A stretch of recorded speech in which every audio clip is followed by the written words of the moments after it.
Welcome to this exploration of one of the most unsettling cases in Missouri history.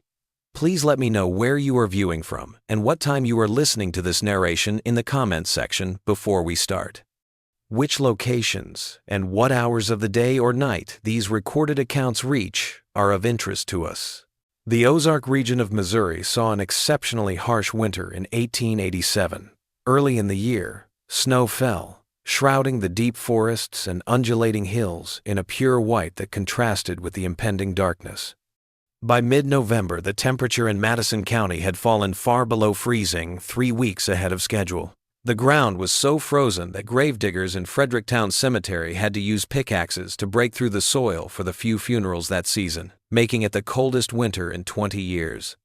According to local farmers' almanacs, one of the most unsettling periods in the state's history, one that official records have mostly ignored, but that the descendants of those who experienced it have never forgotten, would eventually come to light as a string of strange disappearances in the midst of this severe winter. In addition to the crimes committed, the case continues to be one of the most concerning in Missouri's criminal history because of the unanswered concerns that persist over a century later. Nestled in the historic Ozark Hills, Fredericktown, the seat of Madison County, had a population of slightly over 1,200 inches 1,887. Since its founding in 1819, the town has had modest prosperity, supported by the lead mining and forestry industries in the area. Brick buildings with mercantile businesses, a bank, 2 churches, and other professional offices lined the streets.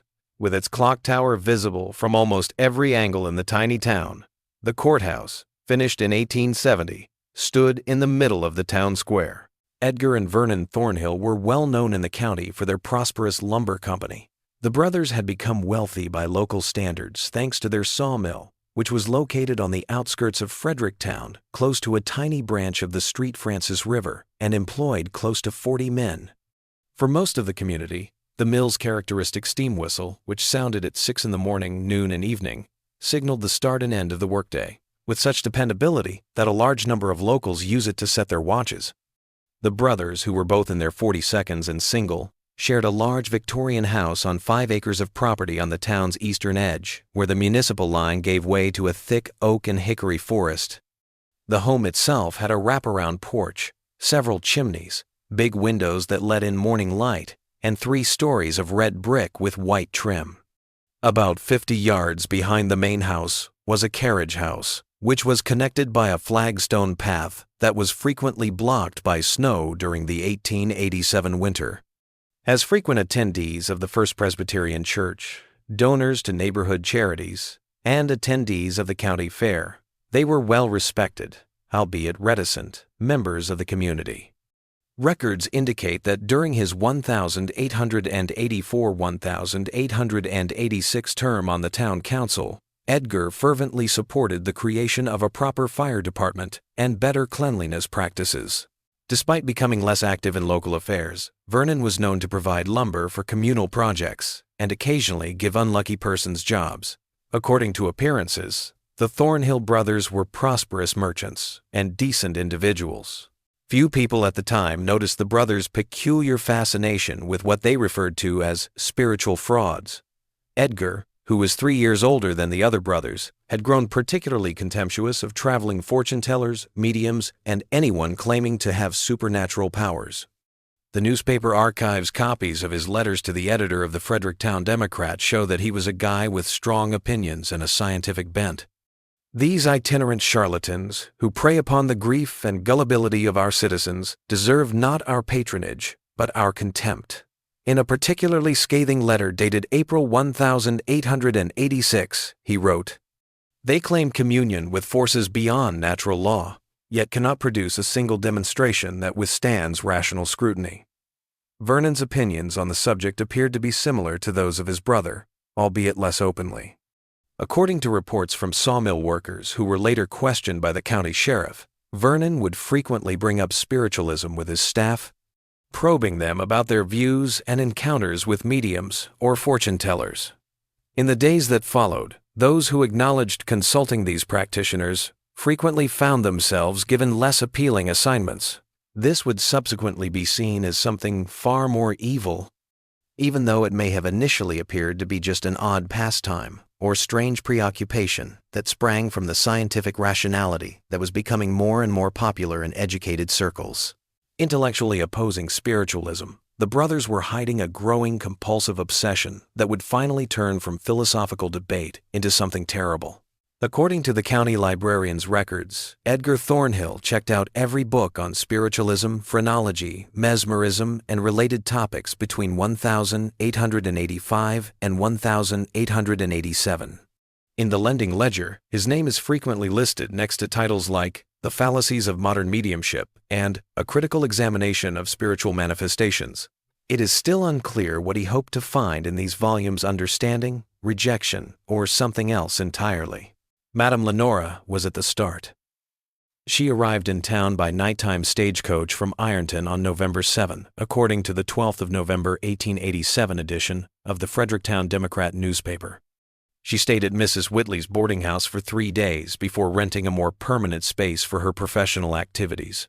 The newspaper described her as a woman of indeterminate age, neither young nor old, dressed in the elaborate style of cosmopolitan ladies, speaking with a slight accent suggesting European origins. Madame Lenora promoted herself as a clairvoyant and medium extraordinaire, who could tell the secrets of the past and future by communicating with departed souls. She set up her consultation room in a rented space above Harrington's General Store on the town square, and soon drew a steady stream of interested visitors. One of her handbills, which is preserved in the Madison County Historical Society, featured an intricate eye symbol and promised comfort to the bereaved and guidance to the uncertain. Edgar Thornhill was said to have been one of them. A seamstress named Eliza Cunningham, whose store was next to Madame Lenora's, later admitted to Sheriff Taylor that she had heard parts of Edgar's consultation over the thin wall that separated the two shops. Then the man, Mr. Thornhill, though I didn't know it was him at the time, began asking very strange questions about how exactly she received her visions. His tone changed completely. It became demanding. She asked him to leave shortly after. At first, there was nothing unusual, she recalled in her statement preserved in the county records. The usual questions about business prospects and family matters. Not much is known about what actually happened during his meeting with Madame Lenora. It is certain that Madame Lenora vanished 3 days after arriving in Fredericktown. Not a single personal item was left in her rented room, which was discovered to be in pristine condition. On the table, folded neatly, was the black velvet tablecloth she had used for readings. She had lost the silver candelabra, tarot cards, and crystal ball she had advertised. According to the landlord, she paid for 2 weeks in advance, but less than half of that time had passed before she abruptly left. No refunds were ever processed because no one came forward to claim them.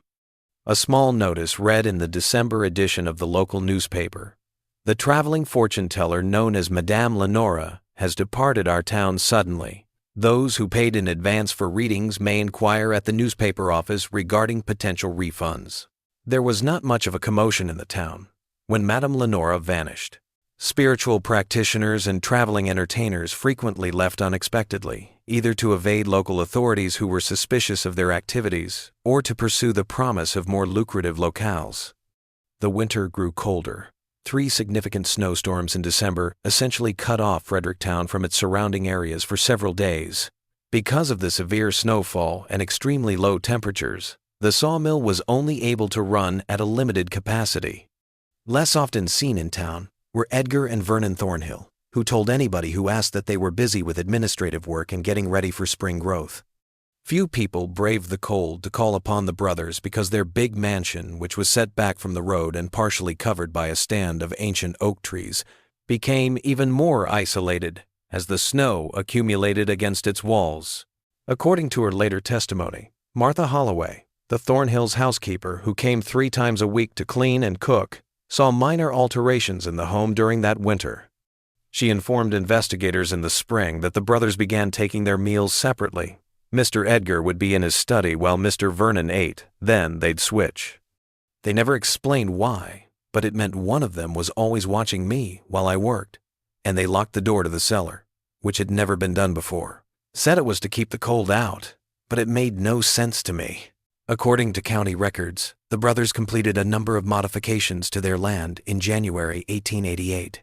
To build what was referred to as a storage cellar underneath their carriage house, they engaged regional artisans. This underground space, which was only accessible by a trapdoor in the carriage house floor, was 12 feet by 15 feet with an 8-foot ceiling. According to the building permit that was submitted to the county clerk, 3-inch thick oak for the trapdoor, with iron hinges capable of supporting far more weight than seemed necessary. Walls reinforced with brick and mortar rather than the typical wooden supports. A ventilation system consisting of narrow pipes extending up through the carriage house roof, disguised as additional chimney flues. These were excessive measures for mere storage, but the Thornhills were known to be cautious men who valued their privacy and security, as one of the carpenters who worked on the project, Samuel Wilson, would later recall. Wilson added that after the foundation was finished, the brothers fired the laborers and demanded that they build the inside themselves. Later researchers were particularly interested in the 17th of January 1888, delivery noted in Fredericktown Hardware and Supplies ledger. The Thornhill brothers bought a strange assortment of goods: a case of quicklime, 2 mining-specific oil lamps, 3 padlocks, 30 feet of thick chain, and 6 iron rings with mounting brackets. The clerk asked Edgar what they were using these materials for, and Edgar reportedly replied that they were using modern security measures for their lumber inventory. Another traveling practitioner came to Fredericktown as winter started to ease its hold on the Ozarks. On the 28th of February, 1888, Professor Solomon Meeks disembarked from the eastbound train with a wooden case that included his professional equipment and a black medical bag. Meeks was a diminutive man with glasses and a well-groomed beard who exuded the self-assured demeanor of a scientific authority rather than a mystical counselor. Professor Meeks presented himself as a scientific phrenologist and reader of character who could use a person's skull form to infer their personality, abilities, and potential. Many people at the time believed phrenology to be a valid science, despite its eventual discreditation. The technique was founded on the now disproved assumption that distinct mental functions were governed by distinct brain regions, and that a person's skull shape might reflect the development of these different cerebral regions, hence revealing their skills and character qualities. Perhaps oblivious of Madame Lenora's abrupt departure, Professor Meeks established his practice in the same room she had inhabited before. He distanced himself from simple fortune-tellers and spiritual mediums by emphasizing the scientific foundation of his work in his Fredericktown Democrat ads. In addition to a collection of plaster casts of heads allegedly belonging to criminals, geniuses, and other personality types, he also displayed an astonishing collection of charts that showed the skull divided into portions corresponding to different mental capacities.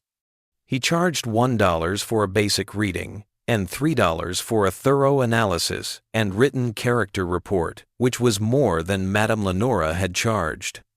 On the second day of his arrival, Vernon Thornhill paid Professor Meeks a visit, according to John Harrington, the store owner's 6-year-old son, who later wrote down his memories in a diary found in 1943. For almost an hour, the younger Thornhill brother remained. As he came out of the consulting room, John saw that Vernon was upset, his normally calm manner shaken. He went to the general store, bought a bottle of headache powder, and left without saying hello as he always does. The two brothers came back together the next day. Just after 3 o'clock in the afternoon, they were seen walking into Professor Meeks's consultation room. Curious about the remarkable interest the phrenologist was receiving from the big business people, John Harrington set up shop near the second-floor stairs while feigning to sweep. He claimed to have heard rising voices, but he was unable to make out the words. After around 40 minutes, the brothers came out. Vernon seemed distant and avoided making eye contact with the customers at the store, whereas Edgar seemed composed and even paused to buy tobacco. In Fredericktown, these were the final customers Professor Meeks saw. Professor Meeks disappeared, just as Madame Lenora had before him. When Mrs. Harrington went to pick up the weekly fee, she discovered his rented room in immaculate condition. His large trunk was still locked and unclaimed, but his skull model and phrenology records were gone. The bed was made, the wash basin was dry and empty, and there were no indications of conflict or disruption in the room. Although there was no proof that the window facing the alley behind the store had been utilized as an escape, Sheriff Taylor later noted that it was the only oddity. 3 weeks later, the sheriff finally opened the trunk, finding nothing of apparent worth other than clothing and personal belongings. To Solomon with eternal affection, Elizabeth, written on a battered Bible, implied that the professor had a wife or sweetheart someplace. According to letters sent to Professor Meeks at different addresses around the Midwest, he had been in business for at least 5 years. Regarding his disappearance, none of the correspondents offered contact details for any family members or colleagues. Similar to the notice about Madame Lenora, this brief acknowledgement received little attention. The Fredericktown Democrat published another small notice. The traveling phrenologist, known as Professor Meeks, has departed unexpectedly. His trunk remains in the possession of Sheriff Taylor for collection by the professor or his representatives. During this time, nomadic professionals moved between tiny towns across America on a regular basis. Rarely raising concerns when they abruptly left, the trunk was never claimed. Before being moved to the courthouse basement storage room, it spent several months in the sheriff's office. Inventory records from 1896 indicate that the trunk and its contents, along with a number of other unclaimed objects and non-essential paperwork, were destroyed in a basement flood that year. Strange tales about the Thornhill brothers started to emerge by April 1888, as the hills were green with fresh growth and the last patches of snow disappeared in the gloomy hollows. Edgar has been gathering ancient medical literature and scientific publications about the human brain, according to a sawmill worker. According to the postmaster, the brothers had been getting more and more parcels from St. Louis-based medical supply companies. The rumors that Vernon Thornhill had been spotted buying a lot of quicklime from the hardware store, much more than would be required for any typical building or sanitation project, were the most unsettling. During this time, Edgar Thornhill sent a lot of telegrams to universities, rare booksellers, and providers of medical equipment, according to James Pickering, a clerk in the telegraph office who later testified. As was customary to protect the privacy of customers, the content of these letters was not documented. Nonetheless, Pickering recalled that a number of them were sent to an anatomical supply company in Chicago and the medical department at Washington University in St. Louis. No formal investigations were conducted in spite of these rumors, or possibly as a result of the brothers' reputation in the neighborhood. The Thornhills went on with their business and continued to appear in public, although some observed that Edgar had become more outspoken in his criticism of spiritual charlatans and pseudoscientific frauds. At a town meeting about the impending summer fair, he reportedly gave an impassioned speech about defending the community against those who would prey on the gullible with false claims of supernatural abilities. According to the meeting minutes, he said, "We consider ourselves educated people, yet we allow these wandering deceivers to empty the pockets of our citizens with promises of supernatural insight. If a man stole your watch, you would demand his arrest.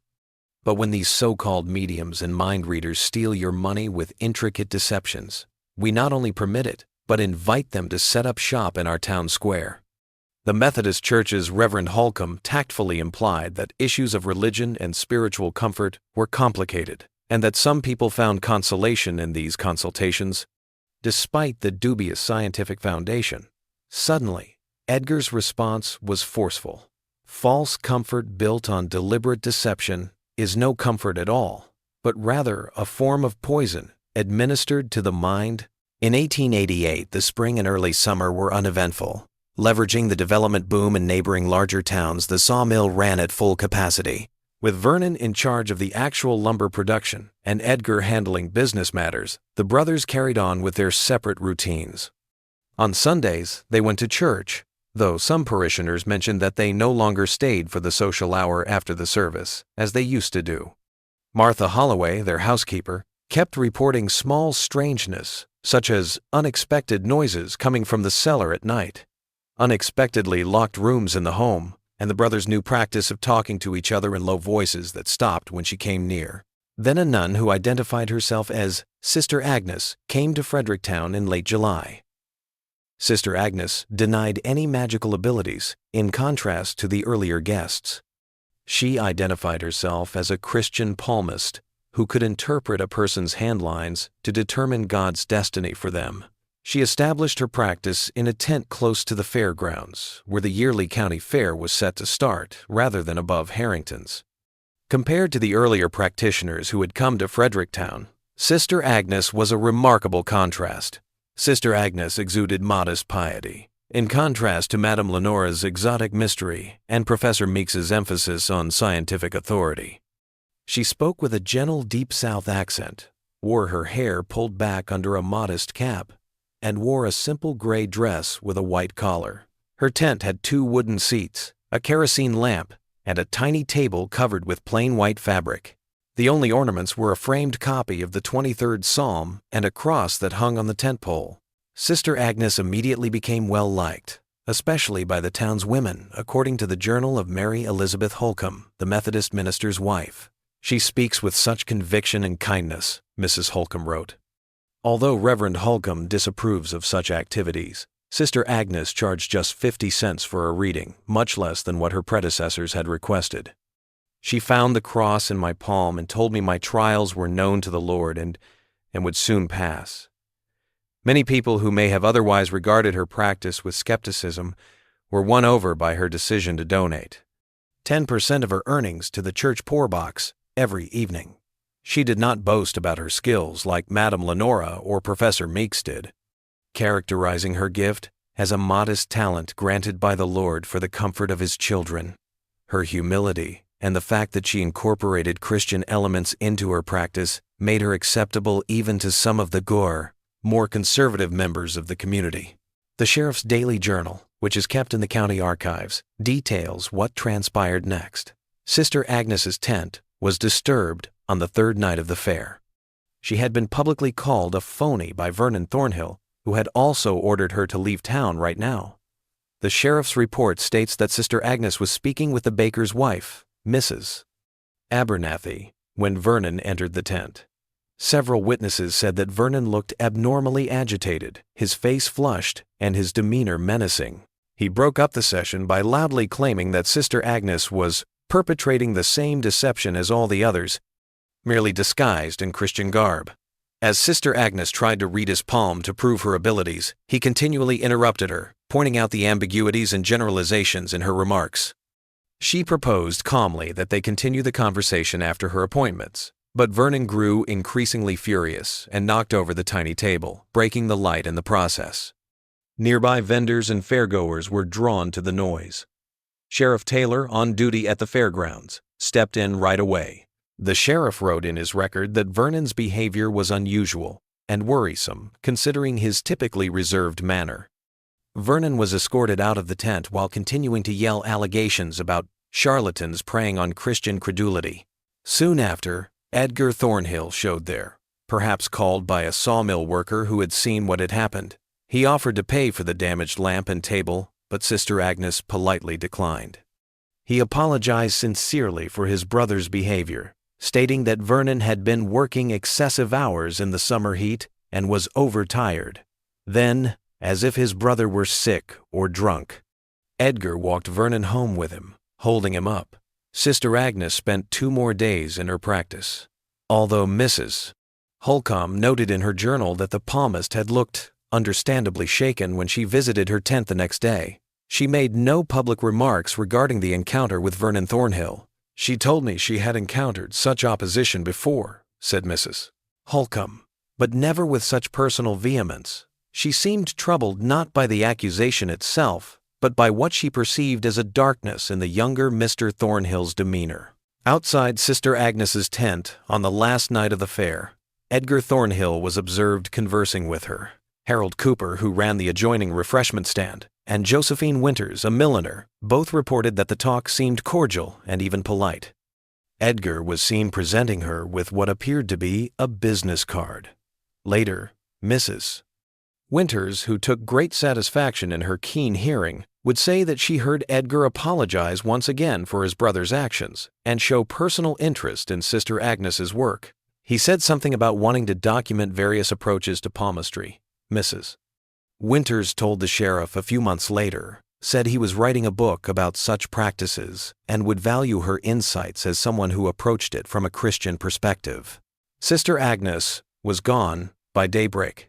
Her personal belongings were gone, but her tent was still there. The framed psalm and crucifix were gone, but the white tablecloth was folded neatly on one of the chairs. There was only a little Bible on the table, bound in leather.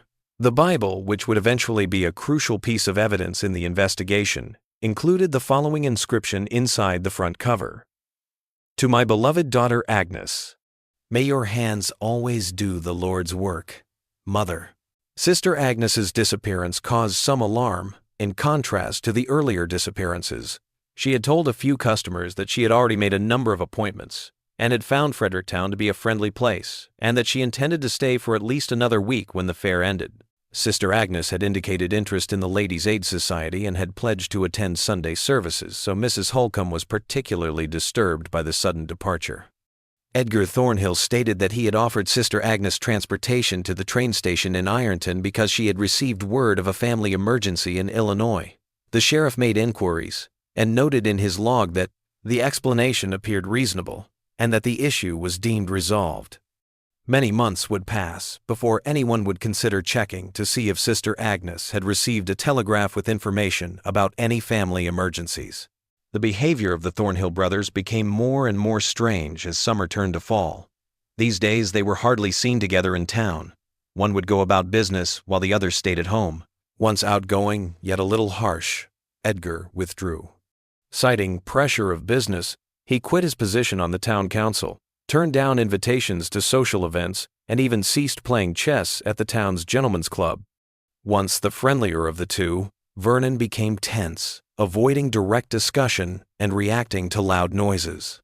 On the street, acquaintances would address him with short, scattered responses before he hurried away. In early September, Martha Holloway, who had been employed by the brothers for almost 5 years, abruptly left her job. Pressed for specifics, she acknowledged that she had begun to fear for her safety, but she was unable to explain why she had left such a lucrative arrangement. In response to inquisitive neighbors, she would only state that things weren't right in that house anymore. "It was the way they watched me," she ultimately told Mrs. Harrington. "Not like men looking at a woman, nothing improper like that. More like how a scientist might watch an insect under glass. And there were sounds from that new cellar room they built, sounds that no storage room should make." In September 1888, the Fredericktown Democrat stated that the brothers had commissioned the construction of a high stone wall around their property, which was unusual in a town where the majority of houses were surrounded by hedges or low fences. The brothers had imported the stonemasons from street. Louis, instead of hiring local labor, which caused some resentment among Fredericktown's working men, according to the newspaper, which characterized it as a modern security measure, reflecting their progressive thinking and concern for property protection.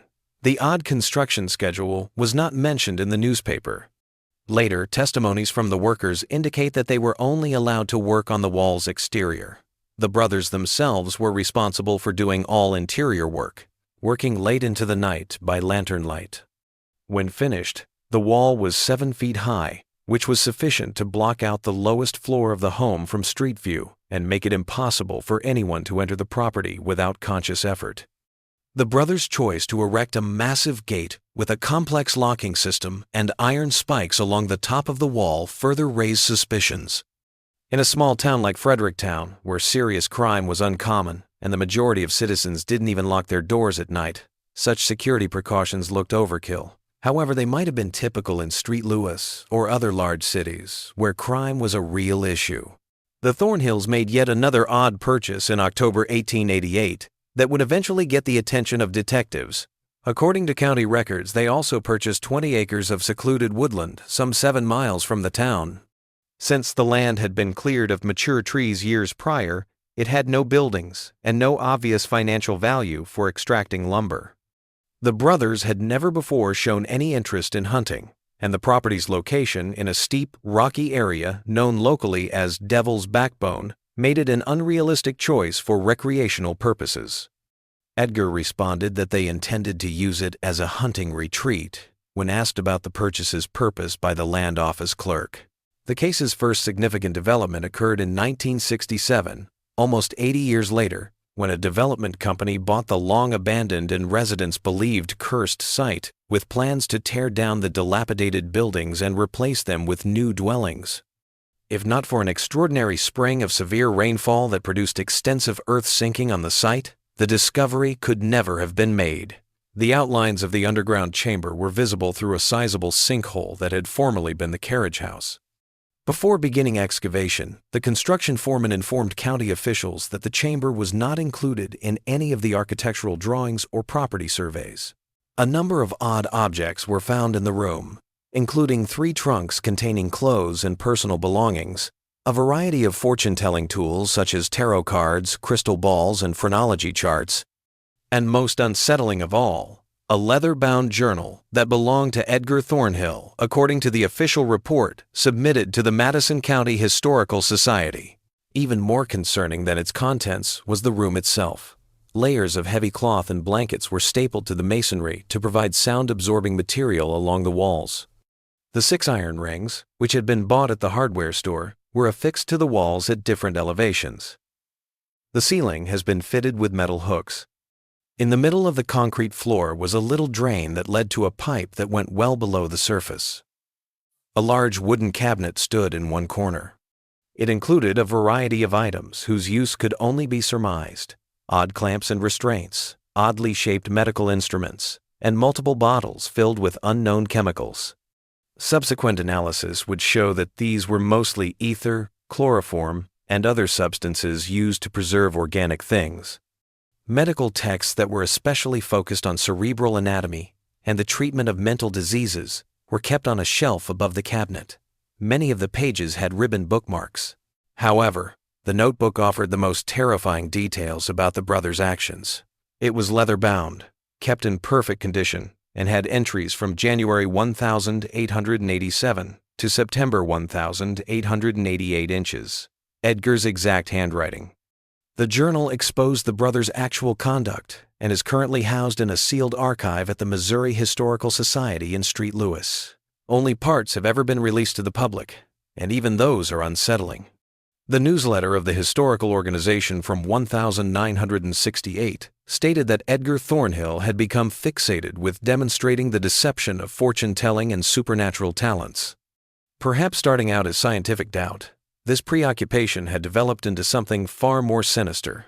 His early writings expressed his dissatisfaction with the legal system's failure to bring charges against obvious charlatans and the public's persistent susceptibility to deceit. He described going to seances in Kansas City and St. Louis, carefully recording the methods mediums employed to fabricate the appearance of supernatural events. The entries began to take an unsettling turn by the middle of 1887. The journal included detailed notes on sessions with people identified only by their initials, ML, SM, and AR, who had allegedly consented to undergo tests to prove the validity of their paranormal talents. Edgar wrote of experiments conducted on willing subjects to demonstrate that their claimed abilities were false. A single entry, dated the 3rd of December, 1887, stated, "Subject ML continues to insist upon her second sight, despite all evidence to the contrary. When blindfolded properly, she cannot identify objects held before her. When cards are selected without visual cues available to her, she guesses incorrectly 19 times out of 20 precisely what statistical probability would predict. Yet, when confronted with these failures, she claims the spiritual energies are being disrupted by skeptical presence, a convenient excuse for fraudulent practice." As the journal entries continued, they became more and more unsettling. When the participants' dishonest tactics were revealed, Edgar observed that they became uncooperative. He defended drastic measures to guarantee their full participation in the documentation process. In March 1888, an entry read, "Subject SM proved particularly resistant to acknowledging his deception, despite clear demonstration that his phrenological readings vary wildly when conducted blindly. He maintains that his fingertips can detect subtle variations in skull formation." Application of Method 3. B' finally produced admission that many of his pronouncements were based on observation of clothing, speech patterns, and other external cues, rather than any skull measurement. The journal never explained what Method 3B actually involved, but a comparison with the inventory of items discovered in the underground room raises seriously concerning possibilities. As the entries developed, their clinical tone became more and more aloof, and their language became more technical and devoid of typical human sensitivity. Perhaps most chilling was the entry dated the 3rd of August, 1888. Subject AR finally admitted the fraudulent nature of her practice after extensive questioning. Her use of religious terminology to disguise basic cold reading techniques was particularly offensive, as it not only defrauded the gullible, but blasphemed against genuine faith. Vernon believes we should release her now that we have her signed confession, but I remain unconvinced of her sincerity. The previous subjects reverted to their deceptive claims once released. We cannot allow this pattern to continue if we are to protect the public from such dangerous charlatans. The reference to a signed confession led investigators to search for such documents, but none were ever found. It's unclear if they were stashed somewhere or destroyed. The unsettling potential that the brothers' crimes had started earlier and involved more victims than first thought was raised by the reference to previous subjects, outside of the 3 people identified by initials. The journal ceased suddenly in the middle of September 1888. The last entry spoke of a more permanent solution to the problem of spiritual frauds, as well as the necessary preparations being made in the lower chamber. The conclusion of the entry was, "Vernon's moral qualms are understandable but misguided. He fails to comprehend the greater good that will be served by our work. When our documentation is complete and published, the practice of spiritual deception will be thoroughly discredited, and the public will be protected from these predators of the mind. History will vindicate our methods, however unpleasant they may seem in the present moment." Much of what transpired in the months that followed is still unknown. Although workers eventually complained of growing peculiarities, the Thornhill brothers kept up their lumber company. The brothers grew suspicious of trespassers on their property and added more locks to the sawmill office. Workers were fired without cause, and men from nearby counties who were unaware of their reputation were brought in to take their place. After 6 years of employment as a chief sawyer at the mill, before being fired abruptly in January 1889, Thomas Whelan later told investigators that the environment at the sawmill had drastically changed. "Mistress Edgar used to be all business, but fair," he said. "Then he started watching everyone, like he suspected us all of stealing or spying. He'd appear behind you without warning, listening to conversations. Mr. Vernon was worse in his way, jumpy as a cat, dropping things, sometimes staring into nothing like he was seeing ghosts. The new men they hired were a rough lot, not from around here, kept to themselves, and did whatever the brothers asked, without question." Whelan further revealed that Edgar was carrying out what he termed research in the sawmill's private office. "He kept it locked most times," Whelan said, "but once I had to bring him some papers and I saw what was on his desk, medical books with pictures of skulls and brains, all marked up with his notes, journals with names and dates. Didn't make sense for a lumber business." Another itinerant spiritualist, identifying himself as Dr. Xavier Blackwood, came to Fredericktown in March 1889. He promoted private consultations and seances. In contrast to the earlier practitioners who had been to town, Dr. Blackwood made a big splash when he arrived, putting up enormous ads in the Fredericktown Democrat and handing out ornate handbills with testimonials from alleged clients in New York, Chicago, and San Francisco. Wearing traditional black clothing with a silk top hat and carrying a silver-headed cane, witnesses described Dr. Blackwood as a tall, imposing man with a full beard streaked with gray and the confident manner of someone accustomed to commanding attention. Instead of the more rudimentary boarding houses his forebears had selected, he booked rooms at Peterson's Hotel, Fredericktown's best lodging, although his fees were high $10 for attending a seance and $5 for a private consultation. He soon drew clients. He was especially successful, drawing customers from as far away as Cape Girardeau and Stay, according to the Fredericktown Democrat. Genevieve. The Thornhill property was seeing extraordinary activity at the time he was in town. A wagon was heard coming and going at strange hours, and neighbors reported seeing lights burning through the night. At least 3 times, after midnight, Samuel Davis, whose farm bordered the Thornhill property to the north, saw the brothers' wagon moving along the back road that led to their recently purchased forest acreage. "I wouldn't have thought anything of it," Davis said in court, "except it was such strange hours for hauling lumber, and they seemed mighty concerned about not being seen." It did not take long for Dr. Blackwood to become Fredericktown's most theatrical and persuasive spiritualist. The theatrical components of his seances, which took place in a private dining room at Peterson's Hotel, included tables that seemed to float, spirit rappings that responded to inquiries, and spectral whispers that attendees vowed were from departed loved ones. He was able to persuade even those doubters that he had amazing powers, whether it was through intricate deception or true charisma. Unlike his predecessors, the Thornhill brothers did not approach Dr. Blackwood right away. Rather, Edgar attended a seance discreetly, sitting quietly at the back of the room and watching the proceedings without taking part, according to hotel employees who were later questioned by detectives. When Edgar requested a room next to Dr. Blackwood's suite, the hotel clerk remembered that he was expecting important business associates and needed to be close to the hotel's best lodgings. The disappearance of Dr. Blackwood occurred on the 7th of April, 1889. He left behind a great deal of evidence indicating a quick departure in contrast to the earlier practitioners. His room at Peterson's Hotel was discovered to be in a state of chaos, with personal belongings left behind and clothes strewn about. More importantly, bloodstains were found on the doorframe and rug. The owner was alerted by the hotel maid who found the incident and called Sheriff Taylor. The sheriff started looking into it right away.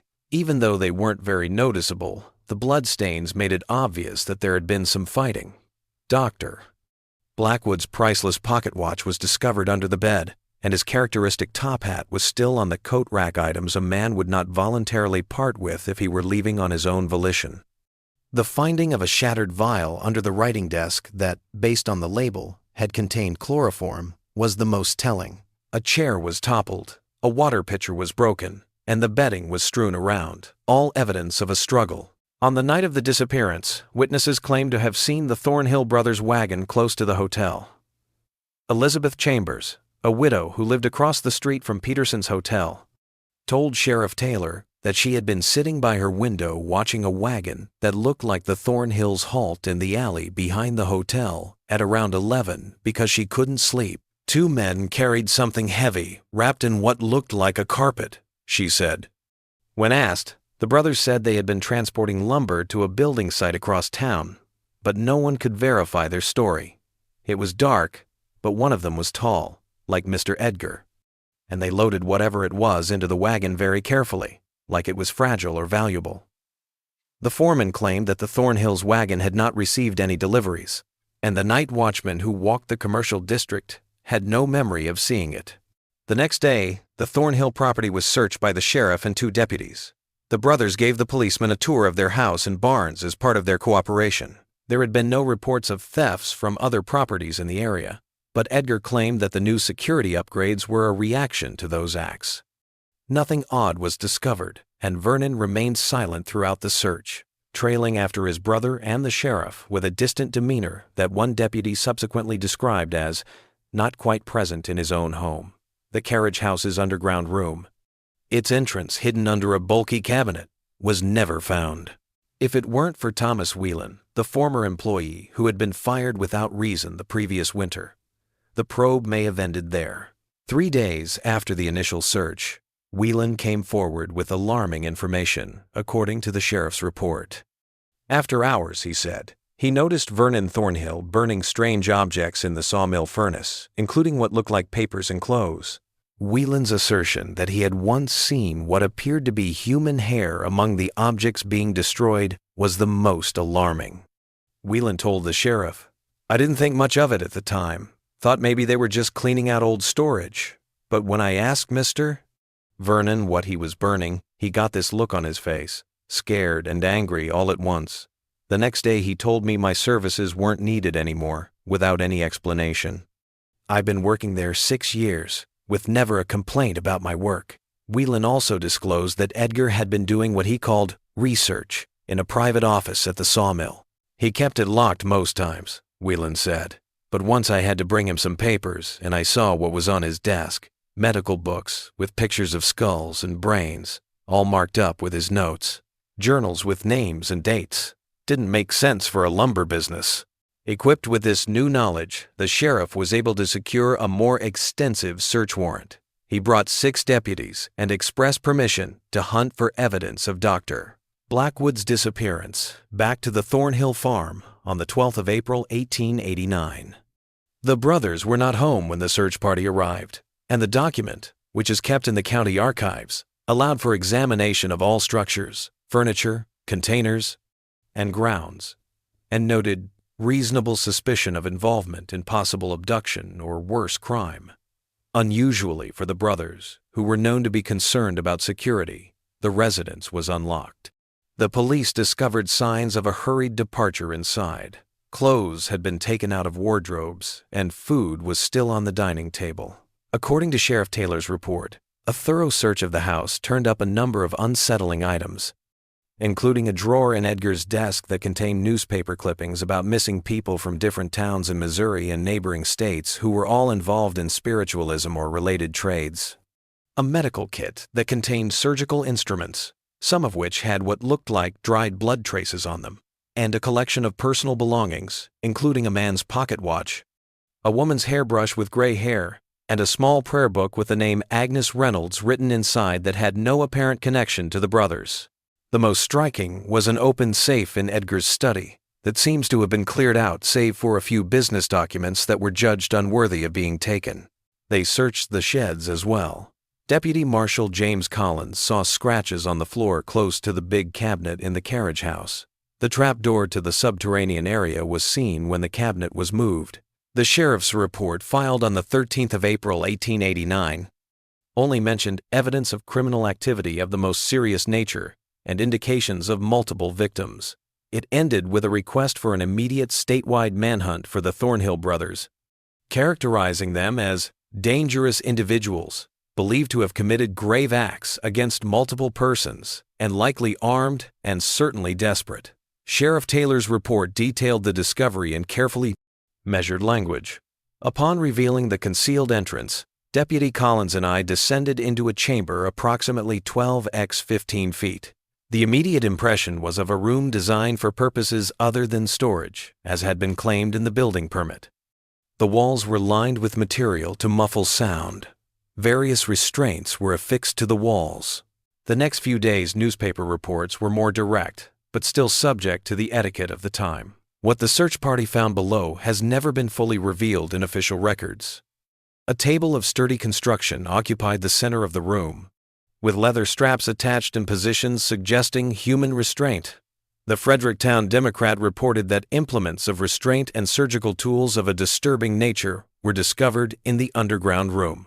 The St. Louis Post-Dispatch, less concerned with local sensibilities, described a chamber of horrors beneath the Thornhill property, where it is believed multiple victims met their fate at the hands of the seemingly respectable brothers.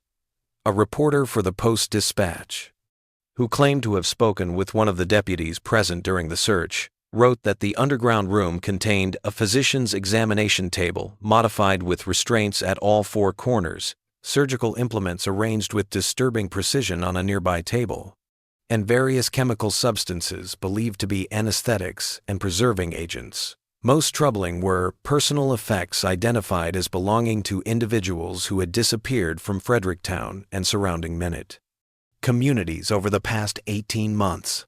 The room also reportedly contained detailed journals documenting what Edgar Thornhill called experiments on individuals he believed to be perpetrating spiritual frauds. These journals allegedly contained clinical descriptions of interrogations and physical examinations, including crude attempts at brain surgery that the writer justified as necessary to prove the absence of any extraordinary abilities. The most recent entries concerned preparations for examining subject XB, who possessed particularly convincing artifice that must be thoroughly documented and exposed. Telegraph messages were sent to law enforcement departments across Missouri and surrounding states within hours of the finding. Both men were described as well-dressed, educated, and possibly armed. Edgar Thornhill, approximately 45 years old, 6 feet tall, 190 pounds, dark hair graying at the temples. Clean-shaven. Speaks with educated diction. Vernon Thornhill, approximately 42 years old. 5 feet 10 inches. 170 pounds. Light brown hair, full beard. Speaks little but with refinement. According to the Telegraph, they should be regarded as extremely dangerous and approached with maximum caution. The Thornhill brothers were never located, even after a protracted manhunt. In the months after their disappearance, sightings were reported as far away as Chicago and New Orleans, but none were verified. Their large Fredericktown bank accounts were unaffected. In order to pay off obligations owed to suppliers and employees, their sawmill firm was eventually sold at auction.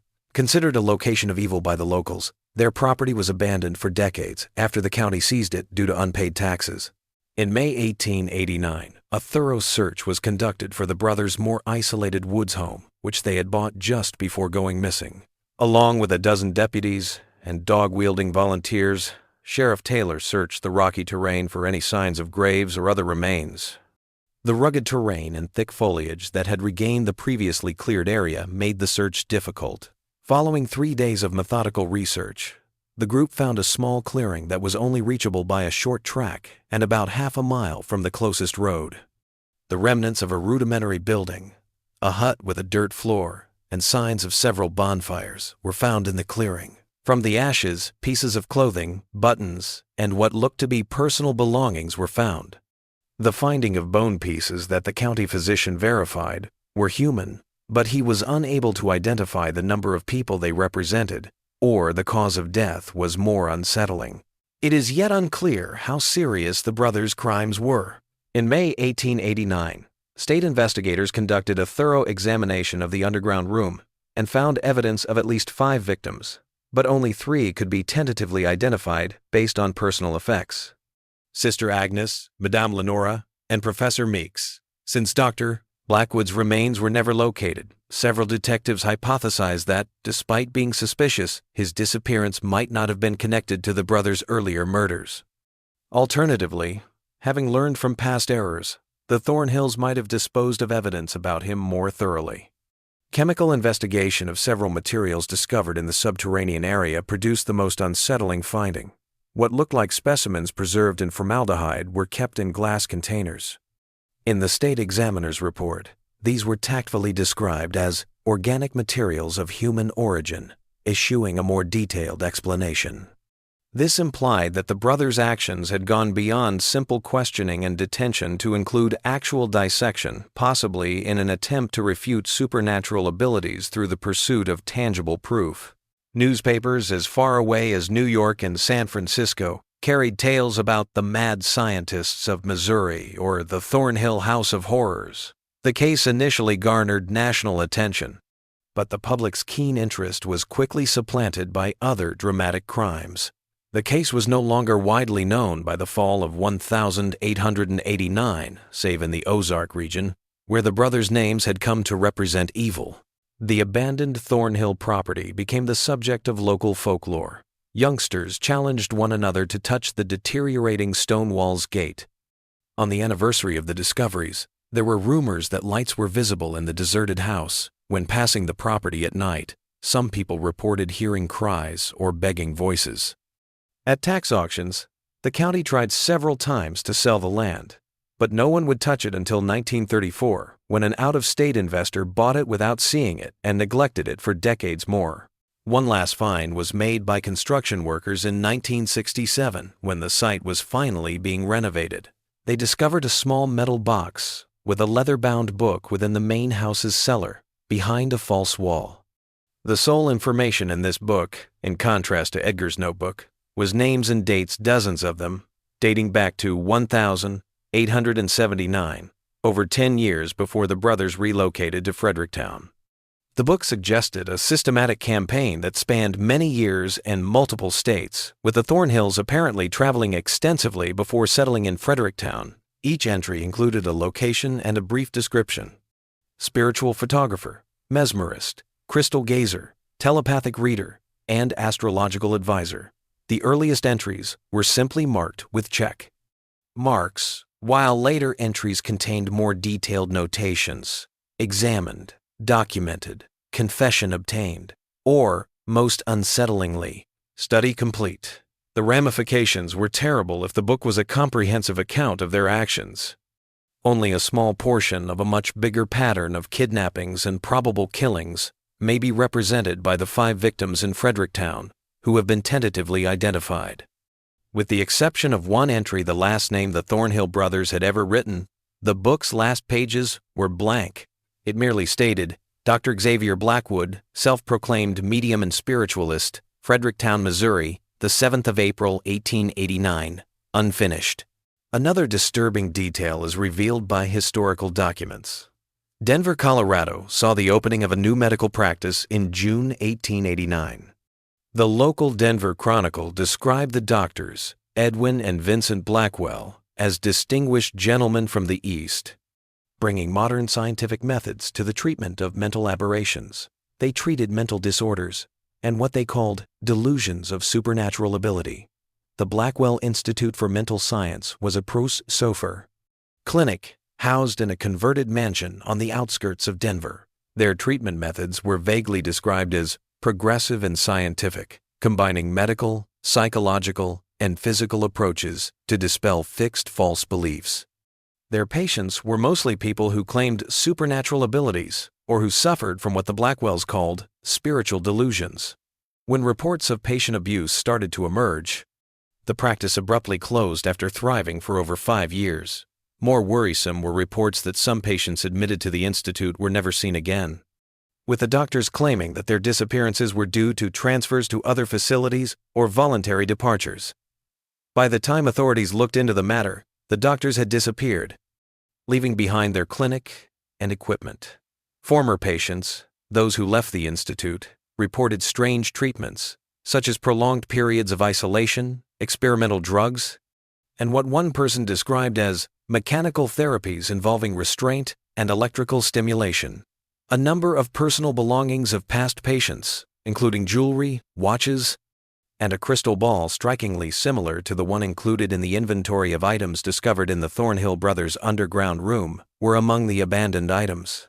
The most unsettling finding was the identification of a secret room beneath the institute's basement, which was reached by a secret entrance in what had been intended to be a storage area. Former Thornhill sawmill workers were shown pictures of the Blackwell brothers, and the Denver authorities contacted their Missouri colleagues.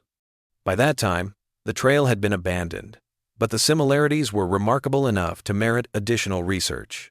If they were the Thornhills, the Blackwell brothers had vanished once more.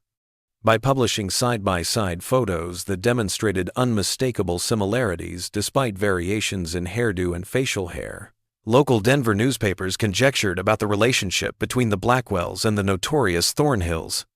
An unidentified Denver Chronicle detective was quoted as saying, "If these men are indeed the Thornhill brothers of Missouri, they represent a new and disturbing type of criminal, methodical, intelligent, and capable of completely reinventing themselves while continuing their terrible work."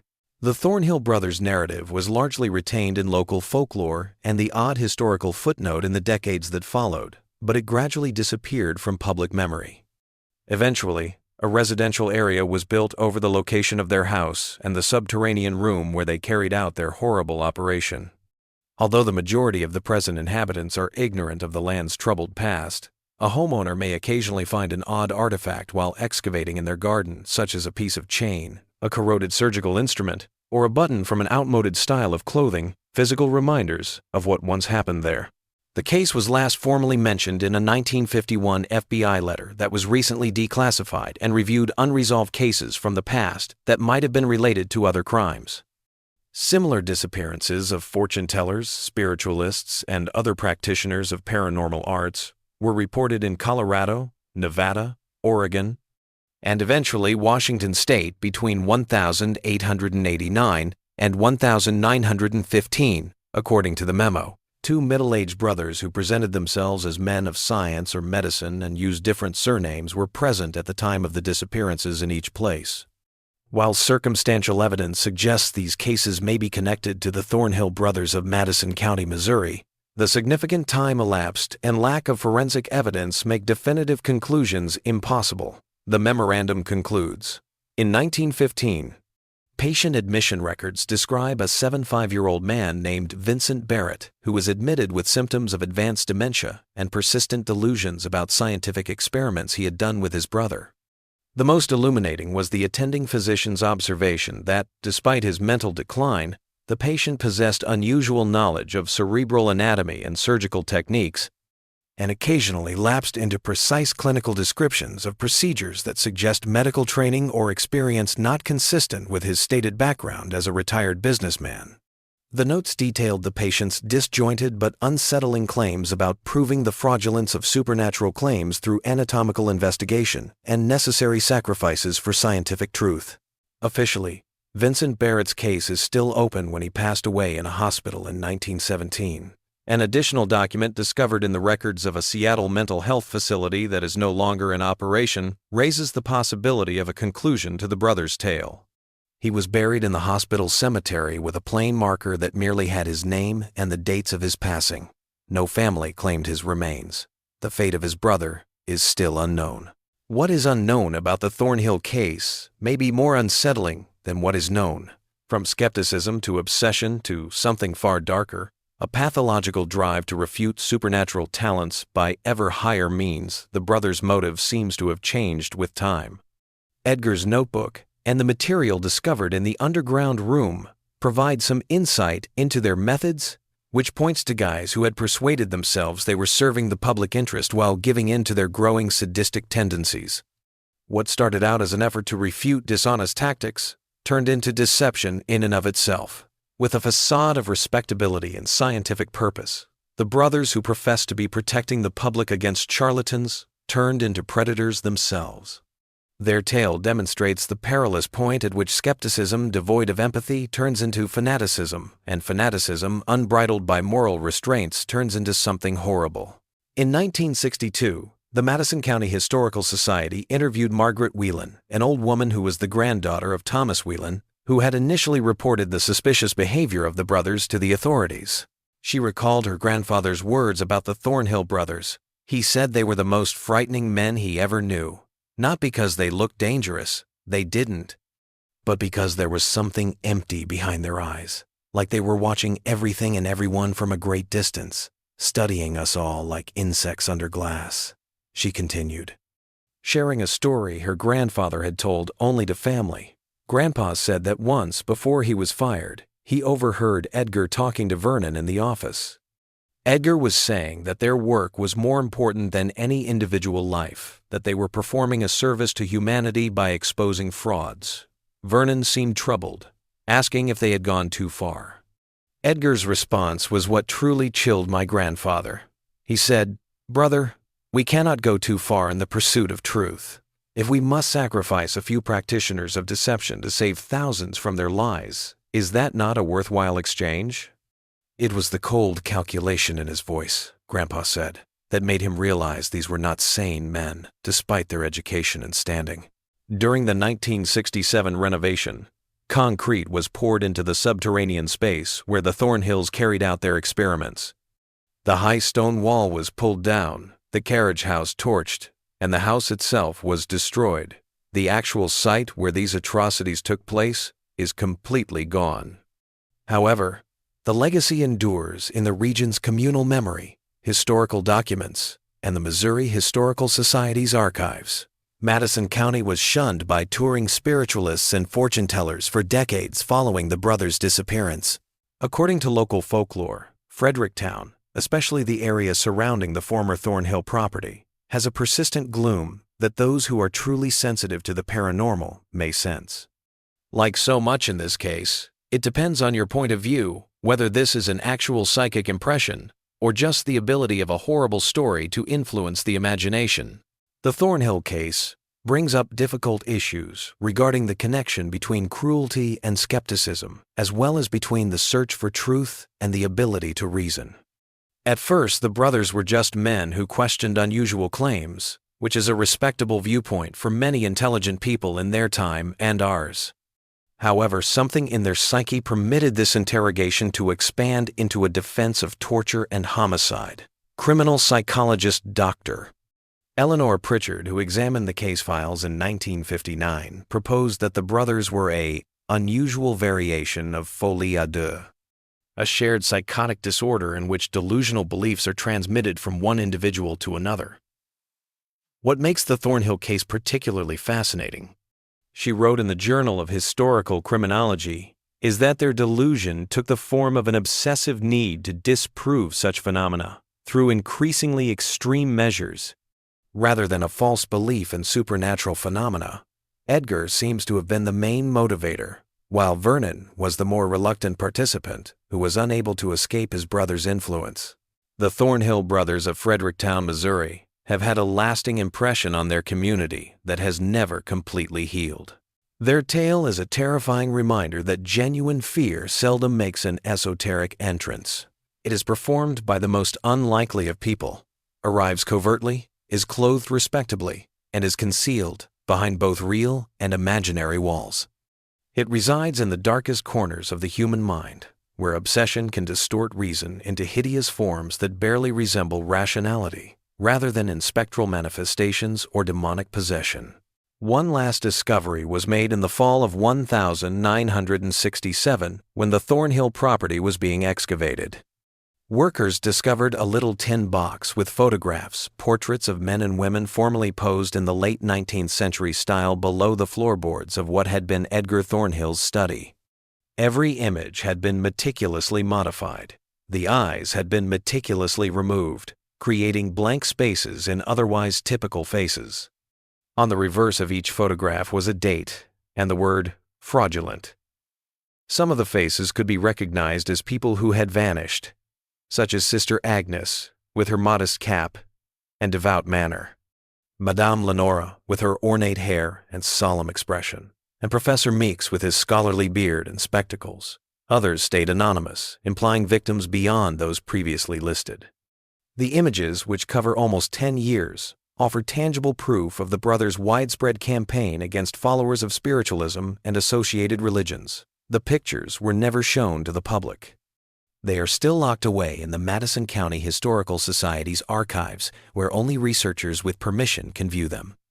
Viewers describe a deep uneasiness that lasts long after the pictures are put back in their archive box, as though the vacant eyes continue to observe, to judge, to hold the perverse intent that drove the brothers who gathered them.